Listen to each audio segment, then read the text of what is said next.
이 시간에는 우리 교회 협동 목사님이신 우리 윤정한 목사님께서 나오셔서 우리가 꿈꾸는 교회라는 제목으로 말씀을 전해 주실 건데요.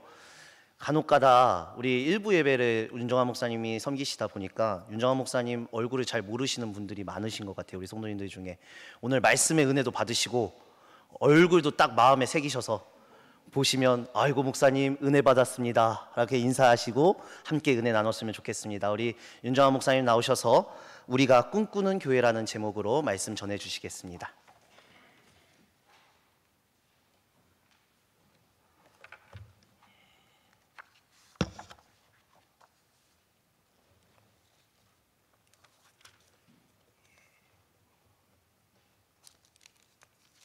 기도하겠습니다.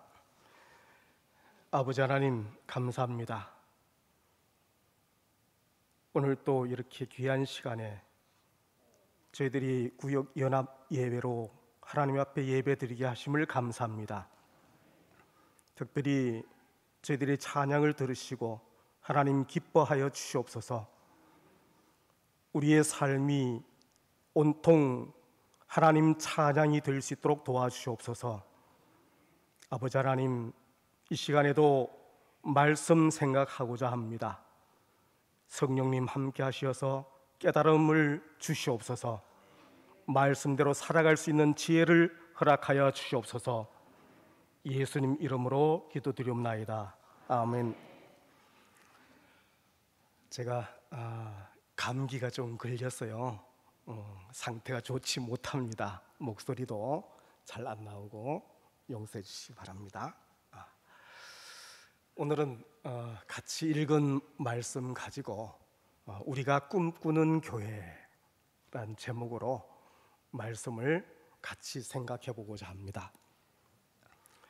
우리 성도들은 삶의 중심이 교회입니다. 교회를 떼어놓고는 우리가 생각할 수가 없습니다. 또한 우리 성도들은 교회를 떼어놓고 살아갈 수도 없습니다. 이와 같이 교회와 성도들의 삶은 밀접한 관계에 있습니다. 그렇기 때문에 교회가 잘 돼야 합니다. 교회가 잘 돼야 우리들의 삶도 잘 될 수 있기 때문입니다. 우리 교회가 잘못되면 우리들 삶도 잘못될 수밖에 없습니다. 그래서 우리는 자나깨나 주님의 교회, 바로 강진읍교회가 잘 되기를 늘 기도해 주시기를 바랍니다. 잘 된다는 것은 교회가 교회로서 건강하다는 것을 말합니다. 사람도 건강해야 활력이 넘칩니다. 건강하지 못하면 힘이 없습니다. 제가 우리 강진에 내려온 지 이제 6년 차가 됩니다. 근데 여기 내려와서 제가 대장암 수술을 했어요. 이제 5년 차가 됐는데 수술하기 전에는 그래도 제가 굉장히 건강하다고 자부했는데 이 수술하고 난 뒤부터는 힘도 못 쓰고 조금만 뛰어도 숨이 차고 아주 망가져 버렸습니다. 여러분들은 건강하시기를 바랍니다. 활력이 넘치기를 바랍니다. 건강하지 못하면 아무 일도 할 수 없어요. 교회가 건강하지 못하면 교회로서의 역할을 할 수가 없습니다. 여러분은 우리 강진읍교회가 어떤 교회가 되기를 원하십니까? 여러분이 원하는 우리 교회는 어떠한 교회가 되기를 원하십니까? 정말 이 땅에 우리가 바라는 이상향이라고 할 수 있는 그런 교회가 있습니까? 없다 할지라도 우리는 바로 오늘 성경 말씀 속에서 초대 교회 예루살렘 교회를 본받았으면 합니다. 예루살렘 교회 성도들은 수많은 박해 속에서도 기쁨과 활력이 넘치는 성도의 삶을 살았습니다. 오늘 말씀에서 초대교회 성도들은 10가지 교회 본질을 다하는 그런 삶을 보여주었습니다. 첫째는 말씀을 가르치고 배우는 교회였습니다. 두 번째는 가르침 받은 대로 서로 교제하는 교회였습니다. 세 번째는 예배와 모이기를 힘쓰는 교회였습니다. 네 번째는 기도에 힘쓰는 교회였고, 다섯 번째는 봉사에 열심을 다하는 교회였습니다. 여섯 번째는 찬양에 열심을 다했습니다. 일곱 번째는 치유의 능력이 늘 넘치는 교회였습니다. 여덟 번째는 온 백성의 칭찬을 받는 교회였습니다. 아홉 번째는 전도에 최선을 다하는 교회였습니다. 그리고 열 번째로는 구원받는 사람이 날마다 더해져가는 교회였습니다. 하나님은 우리 강진읍교회가 바로 이런 교회가 되기를 원하십니다. 그렇게 되기 위해서 우리 교회는 먼저 섬김이 있는 교회가 되어야겠습니다. 44절에 보면 모든 물건을 서로 통용하고 라고 했습니다. 초대교회 성도들은 자기들의 물질로 서로 섬기는 모습을 우리에게 보여주고 있습니다. 이것이 바로 근본적인 교회의 속성입니다. 예루살렘 교회 성도들은 구제에 빠질 정도로 가난한 자들을 섬겼습니다. 뿐만 아니라 베드로와 요한은 나면서부터 안전병이 된 자를 치료해 주셨습니다. 병든 자와 약한 자를 섬기는 교회의 모범을 보였습니다. 예수님은 인자가 온 것은 섬김을 받으려 함이 아니라 도리어 섬기려 왔다고 말씀하셨습니다. 그러면서 내 이웃을 내 몸과 같이 사랑하라고 우리에게 부탁하셨습니다. 이 말씀을 본받아서 제자들은 예수님의 사랑을 전하기까지, 죽기까지 전하면서 실천을 했던 것입니다. 있는 사람을 후대하고 없는 사람을 푸대접하는 교회도 간혹 있습니다. 화이트 칼라만 좋아하고 블루 칼라들을 싫어하는 교회도 있습니다. 백인들을 교회에 오는 것을 환영하고 흑인들을 교회에 오지 못하게 하는 교회들도 있습니다. 주님은 용서하지 않으실 것입니다. 우리 교회는 주님 안에서 있는 자라 없는 자라 모두가 대접받는 교회, 성도들 간에 서로 섬기고 이웃을 섬기는 교회가 되기를 원합니다. 무엇보다 더욱 힘써서 하나님을 섬기기를 원합니다.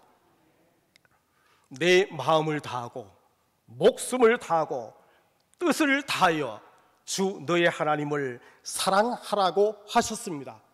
이것이 바로 주님 하나님을 섬기는 우리의 자세가 되어야 합니다.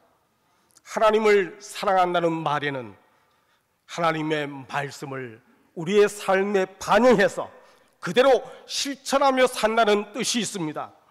성령과 진리로 예배하며 말씀을 전하는 것이 바로 하나님을 사랑하며 섬기는 삶의 자세입니다. 예루살렘 공동체는 목숨을 걸고 하나님의 말씀을 실천하였던 것입니다. 사도행전 4장 10절에서 12절 말씀해 보니까 너희와 모든 이스라엘 백성들은 알라. 너희가 십자가에 못 박고 하나님이 죽은 자 가운데서 살리신 나사렛 예수 그리스도의 이름으로 이 사람이 건강하게 되어 너희 앞에 섰느니라. 다른 이로서는 구원을 받을 수 없나니 천하 사람 중에 구원을 받을 만한 다른 이름을 우리에게 주신 일이 없습니다. 분명히 우리에게 말씀하셨습니다. 사도는 공회 앞에 서서 담대하게 예수님의 십자가의 대속적 죽음과 부활을 외쳤습니다. 이 같은 교회의 속성은 안디옥 교회로 이어졌습니다. 이방인 최초의 신앙 공동체였던 안디옥 교회 성도들도 주를 섬겨 금식하며 선교에 전력을 다했습니다. 예배와 전도로 하나님을 섬기는 교회가 바로 건강한 교회입니다. 우리 교회도 초대교회 같이 날마다 성전에 모여서 기도하며 예배하며 안디옥 교회 같이 하나님의 말씀을 힘써 전함으로 하나님을 섬기는 건강한 교회가 되기를 원합니다. 그리고 우리 교회는 나눔이 있는 교회가 되기를 원합니다. 45절에 보면은 또 재산과 소유를 팔아 각 사람의 필요를 따라 나누어 주고 했습니다. 가난한 사람과 부자가 같이 하는 것이 바로 교회입니다. 여러분 한번 옆에 돌아보세요. 누가 부자입니까? 누가 가난한 자입니까? 누가 잘나고 누가 못났습니까? 우리는 똑같이 하나님 앞에 나와서 함께 예배하고 있습니다. 얼마나 하나님의 은혜가 큰지 모릅니다. 사도행전 4장 34절과 35절을 보면은 그 중에 가난한 사람이 없으니 이는 밭과 집 있는 자는 팔아 각 사람의 필요를 따라 나누어 주고라고 했습니다. 서로 나눔으로 어렵게 사는 사람이 없었다고 고백하고 있습니다.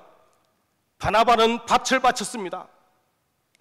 어떤 이들은 집을 팔아 물질을 나눠 주었습니다. 진정한 교회는 이와 같이 교회를 통하여 물질을 나누는 모습을 보여주는 것입니다. 이것은 사랑이 없으면 불가능한 일입니다. 요즘 은행도 마찬가지죠. 돈이 많은 사람은 당당하게 이자를 적게 주고 큰 돈을 빌려갑니다. 그러나 돈이 없는 사람은 이자를 많이 주고도 돈을 빌릴 수가 없습니다. 이것을 신용이라고 합니다. 그러나 우리 교회에서는 그런 것이 없습니다. 부자나 가난한 자나 똑같이 하나님께서 믿음을 보시고 우리를 사랑해 주십니다. 우리 교회는 있는 성도들이 없는 성도들을 돌아보는 교회가 되기를 바랍니다. 물질도 중요하지만 그보다 더 소중한 따뜻한 하나님의 사랑으로 나누는 삶이 있는 교회가 되기를 바랍니다. 그것은 복음을 나눌 때에 가능합니다.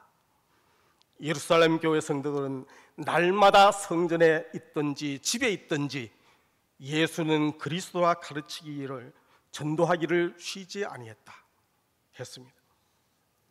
베드로는 오순절에 방언으로 세계 도처에서 모여든 모든 사람들에게 복음을 전해서 3,000명 또는 5,000명이 예수님을 영접하는 역사를 이루었습니다. 스데반 집사는 전도하다가 돌에 맞아 순교까지 했습니다. 빌립은 아소도 성과 사마리아 성까지 가서 복음을 전했습니다. 복음의 빚진 자 된 바울은 로마 감옥에 갇혀서 순교하기까지 복음을 전했습니다. 예루살렘 교회가 핍박을 받고 흩어질 때도 그 흩어진 사람들이 두루 다니며 복음의 말씀을 전했다고 했습니다. 이것이 복음을 나누는 살아있는 진정한 교회입니다. 우리 교회는 모이면 이제는 남의 이야기 덜하고 사업 이야기 덜하고 정치 이야기 좀 덜하고 하나님의 말씀을 더 많이 나누는 성도들이 되기를 원합니다. 그리고 우리 교회는 사귐이 있는 교회가 되기를 원합니다. 46절에 집에서 떡을 떼며 기쁨과 순전한 마음으로 음식을 먹고라고 했습니다. 제가 목이 말랐어요.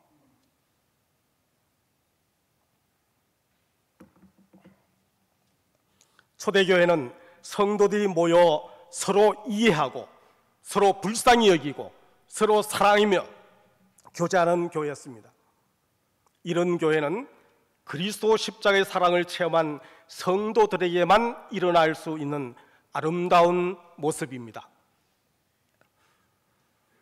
교회는 사랑의 공동체라고 흔히들 말합니다.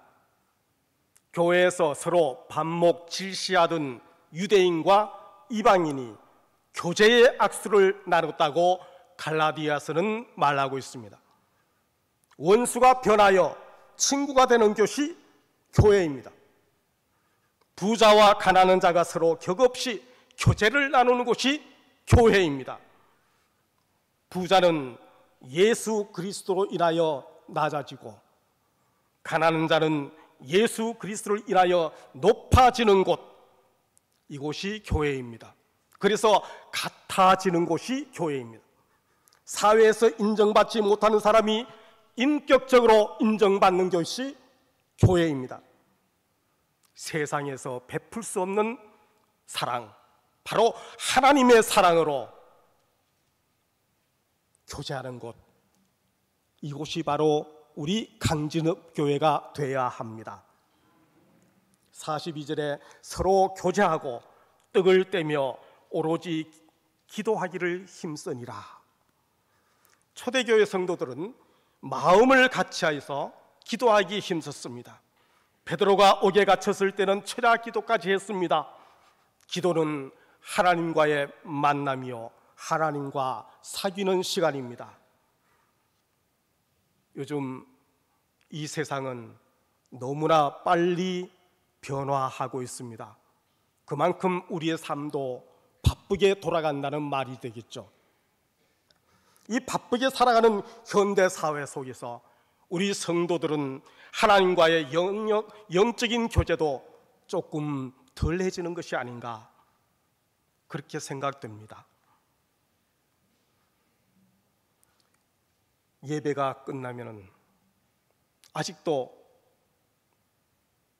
파송의 노래가 끝나지도 않았는데 벌써 자리를 떨고 일어나서 나가버리는 분들이 참 많습니다.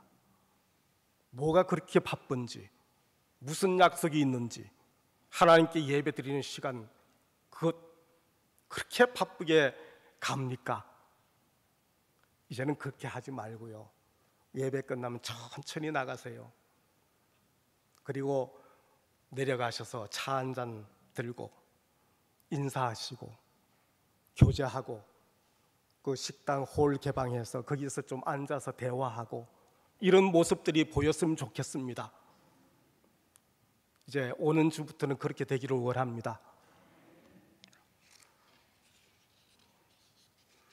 예루살렘 교회 성도들은 모여서 기도하며 교제함으로 신앙과 사랑이 더 깊어졌다고 했습니다.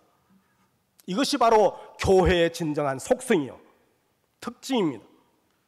우리 교회도 섬김과 나눔 그리고 사귐이 있는 교회가 되어야겠습니다.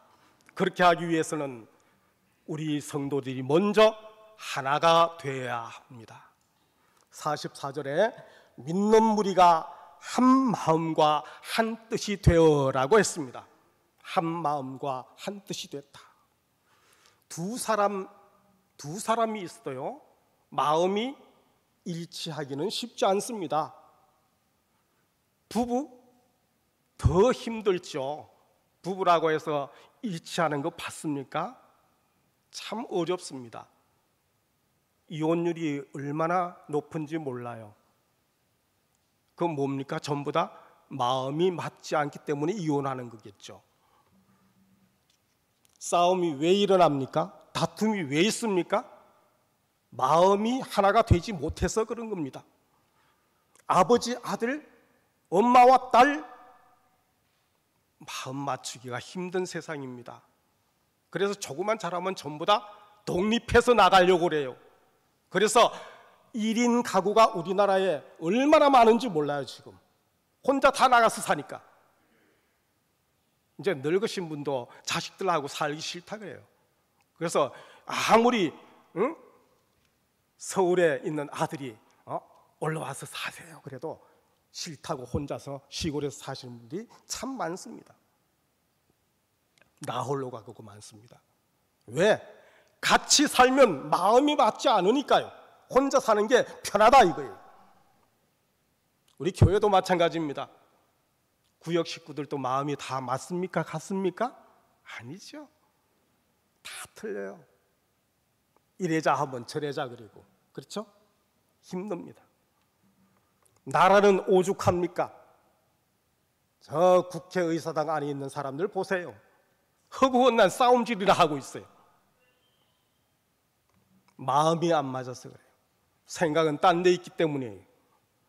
에베소 4장 3절에 평안에 매는 줄로 성령이 하나 되게 하신 것을 힘써 지키라고 했습니다. 성령이 하나 되게 하신 것 힘써 지키라. 성령이 임하셔야 합니다. 우리에게 성령이 임하셔야 하나가 될 수 있습니다. 성령이 역사해야 우리가 하나가 될 수 있습니다. 성령이 역사하시면 우리가 모두 하나가 되고 우리 교회가 하나가 되고 우리 나라가 하나가 될 수가 있습니다. 하나가 될 때 변화가 일어납니다. 우리 교회가 큰 역사가 일어날 수가 있습니다. 로마서 12장 5절에 이와 같이 우리 많은 사람이 그리스도 안에서 한 몸이 되어 서로 지체가 되었느니라. 여기서 그리스도 안에서라고 했어요. 그리스도 안에 있어야 하나가 되는 겁니다. 그리스도 밖에서는 결코 하나가 될 수가 없습니다. 예수님 중심으로 살아갈 때에 우리가 하나가 될 수 있습니다. 우리 모든 재직들, 우리 성도님들 전부 다 그리스도 안에 있어야 합니다. 그래야 우리 교회가 하나가 될 수 있습니다. 하나가 된 지체들은 함께 모여서 같이 살아갑니다. 그리고 나눌 수 없는 관계를 형성하게 되죠. 기쁨과 슬픔을 함께 나누며 또 서로의 유익을 위해서 살아가는 공동체가 될 수 있는 겁니다. 우리가 하나가 돼서 이제 살아 움직이는 성도들이 돼야 합니다. 하나가 돼서 그대로 있으면 안 돼요. 살아 움직이는 성도들이 돼야 합니다. 43절에 보니까 사람마다 두려워하는데 사도들로 인하여 기사와 표적이 많이 나타나니, 여기서 표적이 많이 나타났다 했어요. 살아 움직이는 교회는 하나님의 역사가 나타난 겁니다. 이 역사가 나타난 것은 성도들이 움직인다는 의미입니다. 베드로와 요한은 은과 금은 없었지만은 나사렛 예수의 이름으로 안전뱅이를 일으켰습니다. 그들이 가는 곳마다 성령의 능력이 나타났습니다. 성령이 충만하여서 담대하게 하나님의 말씀을 전했습니다. 사도행전 4장 33절에 사도의 큰 권능으로 주 예수의 부활을 증거하니 우리가 큰 은혜를 얻었다라고 했습니다. 예수 그리스도를 믿으면 예수 안에 있는 생명이 우리에게 들어와 우리도 부활의 생명을 가지게 됩니다. 이것이 바로 복음의 은혜입니다. 부활의 생명을 가질 때 우리에게 영생의 소망이 넘치고 하나님의 은혜가 넘치는 삶을 살게 됩니다. 그리스도 안에 있는 소망이 있는 사람은 주님의 마음으로 이웃을 바라볼 수 있는 눈을 가지게 됩니다. 그리스도의 마음으로 이웃을 돌아보며 그들을 불쌍히 여기게 되고 복음과 사랑을 나눌 수 있게 됩니다. 우리가 꿈꾸는 교회는 성령의 능력이 나타나는 교회입니다.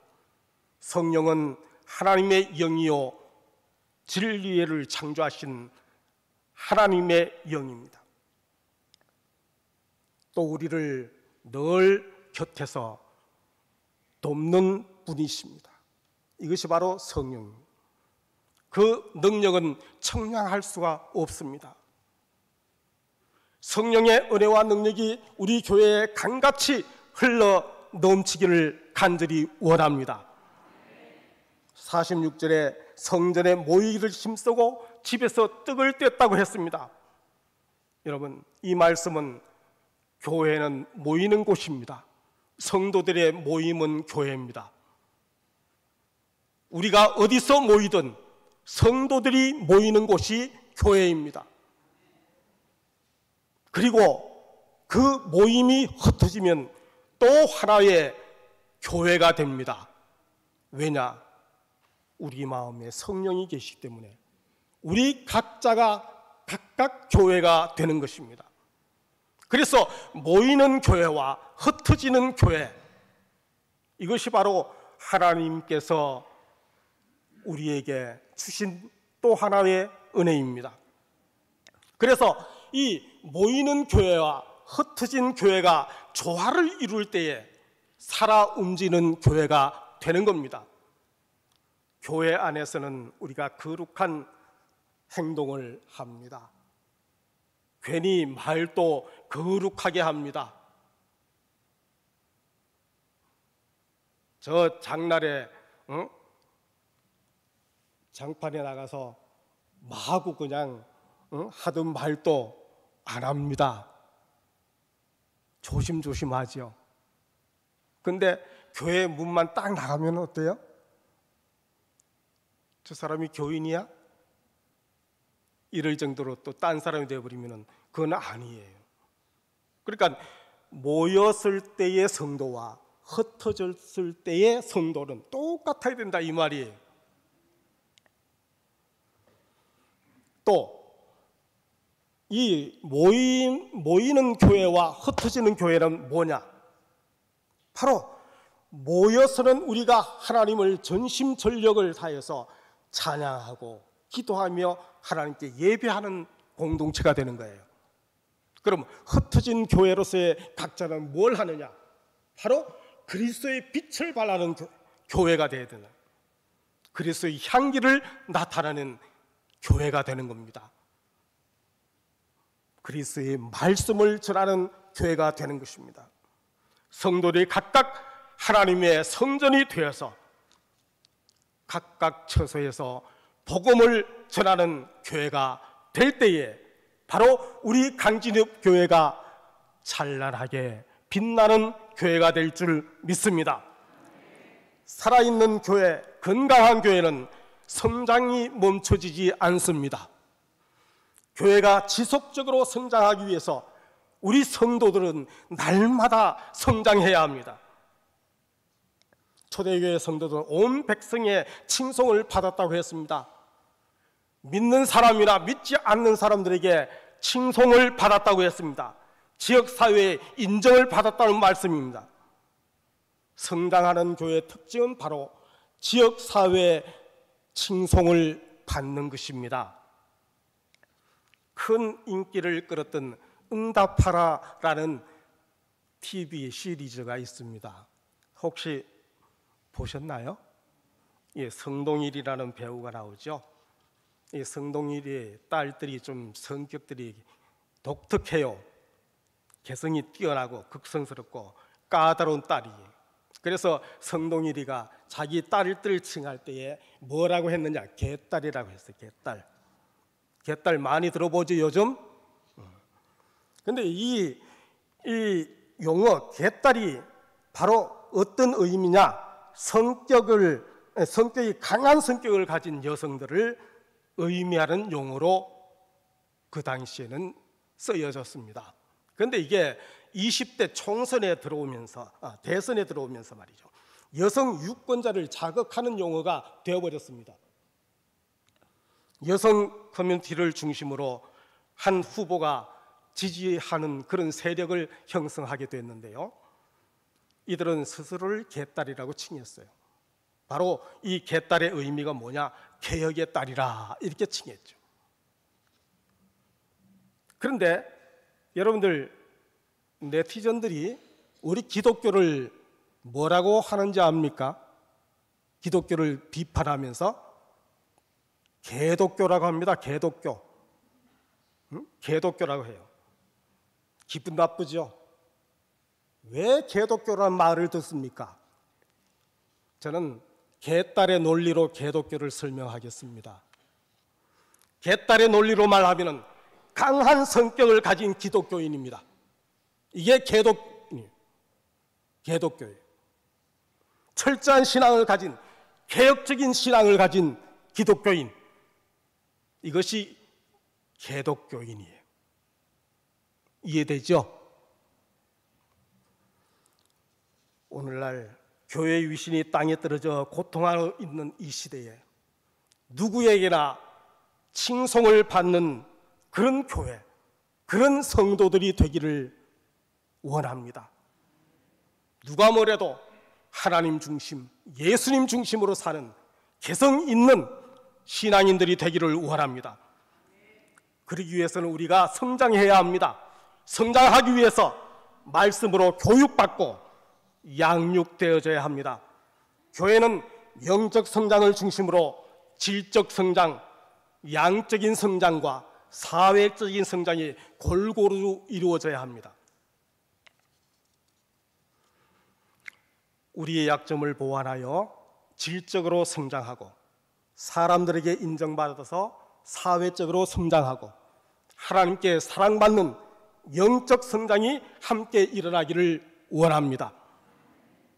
이렇게 균형 잡힌 성장이 있는 교회가 되기를 우리가 늘 기도하며 꿈꿔야 하겠습니다. 그럴 때에 주께서 구원받는 사람을 날마다 더하게 하신 역사가 일어날 줄 믿습니다. 우리가 꿈꾸는 교회, 곧 하나님이 원하시는 교회가 되기를, 아름답고 좋은 교회에 이루어나가는 성도들이 다 되기를 간절히 원합니다. 기도하겠습니다. 아버지 하나님, 우리 교회는 섬김과 나눔과 사귐이 있는 교회가 되기를 원합니다. 성령의 은혜로 우리 성도들 모두가 한 마음 한 뜻이 되게 하시고 성령의 능력으로 살아 움직이는 성도들이 되게 하여 주시옵소서. 그리하여서 모이면 기도하고 예배하고 흩어지면 하나님의 말씀을 전하며 하나님의 사랑을 전하는 그러한 살아있는 성도들이 다 되게 하여 주시옵소서. 우리 교회가 하나님 보시기에 참으로 잘했다 칭찬받는 교회가 될 수 있도록 도와주시옵소서. 성장하는 교회가 될 수 있도록 하나님 항상 역사하여 주시옵소서. 예수님 이름으로 기도드리옵나이다. 아멘.